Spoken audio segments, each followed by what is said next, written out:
All right, today we're jumping into what is, honestly, one of the most brilliant legal dramas you'll find anywhere in ancient literature. It comes from the Book of Ruth, and this whole high-stakes showdown doesn't happen in some fancy courtroom. Nope, it all goes down at a dusty city gate. And, the whole thing really boils down to this one powerful question. What's the real difference between a bargain and a sacrifice?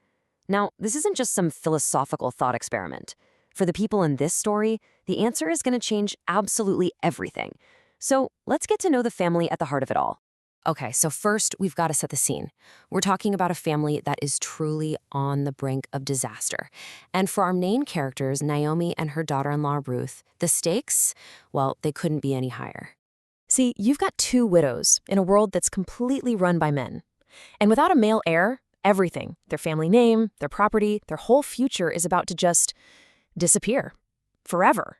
We're talking poverty, being erased from the history of their community. But there is this one glimmer of hope, and his name is Boaz. Now, you've got to understand where this whole thing takes place, because the setting is absolutely crucial. It all goes down at the city gate. And in ancient Israel, the gate wasn't just, a way in and out of the city. It was the nerve center where law, business, and basically all of public life came together. Yeah, this was so much more than a doorway. The best way to think about it is like a modern city hall, a courthouse, and Wall Street all smashed into one single place. This is where you made public announcements, where judges gave their rulings, and where major business deals were witnessed and made official. It was the absolute heart of public life and power. Okay, so to really get what's happening here legally, you need to know this one critical term, the kinsman redeemer. It was this incredible legal and social safety net, really. A male relative had this built-in responsibility to rescue a family member who was in trouble. That could mean buying back their land if they lost it, or, and this is super important for our story, marrying a widow who had no children to keep the family line going. But here's the kicker. As much as Boaz wants to be that guy for Ruth and Naomi, he's not actually first in line. There's someone else who has the legal right to do it before him. And that brings us right to this critical moment, the nearest redeemer's choice. What Boaz does next is just brilliant. It's so strategic. He goes and sits right at the gate, waits for this other guy to walk by, and then he publicly calls him over to lay out what seems like a really simple proposition. And just listen to how Boaz frames the deal at first. He keeps it super straightforward, makes it sound like an amazing real estate deal. He says, hey, Naomi is selling the land that belonged to our relative Elimelech. You've got the first right to buy it back. And of course, the guy, not knowing the whole story, he jumps right on it. He says, I'll redeem it. Sounds like a fantastic bargain, doesn't it? But then Boaz drops the other shoe. He reveals the true cost of that land. And this right here is the plot twist. This is where a simple bargain turns into something way, way more complicated. So here it is, the big reveal, side by side. The first offer? Just acquire a piece of land. A solid investment, right? But the full reality, the fine print, was that you don't just get the land. You also have to marry Ruth the Moabite and raise a son for her dead husband. All of a sudden, this isn't a deal about property anymore. It's about people. It comes with a massive, lifelong personal responsibility. And you can almost hear the gears turning in the other guy's head, right? He's thinking, okay, step 1, I get the land. Cool. Step 2, I marry Ruth. Step 3, our first son inherits this land, not my other property.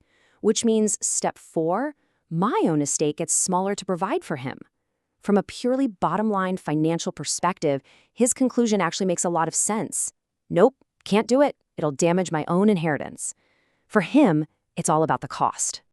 And the second that other man backs out, Boaz doesn't even blink. He steps right up, ready to pay the price in full. In front of everyone, he seals the deal. And listen, this was no secret backroom handshake. The whole thing was officially witnessed by 10 city elders. That number, 10, tells you this was a formal, public, legally binding commitment. Everything was being done completely by the book in the most official way you possibly could. And his public declaration, wow, it is so powerful. He stands up and says, you are witnesses this day that I have acquired all that was Elimelech's and also Ruth to be my wife to perpetuate the name of the dead in his inheritance.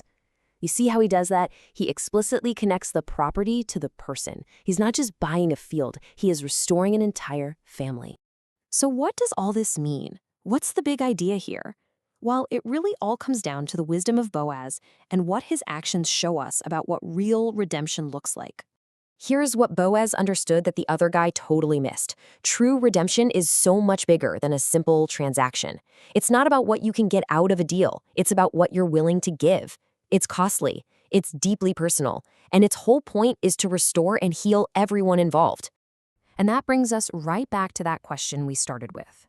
The first Redeemer looked at the situation and saw a cost, a liability to his own portfolio. But Boaz? Boaz looked and saw a person. He saw a family that needed to be restored. So I guess the question it leaves for us is, what does that teach us about what truly has value?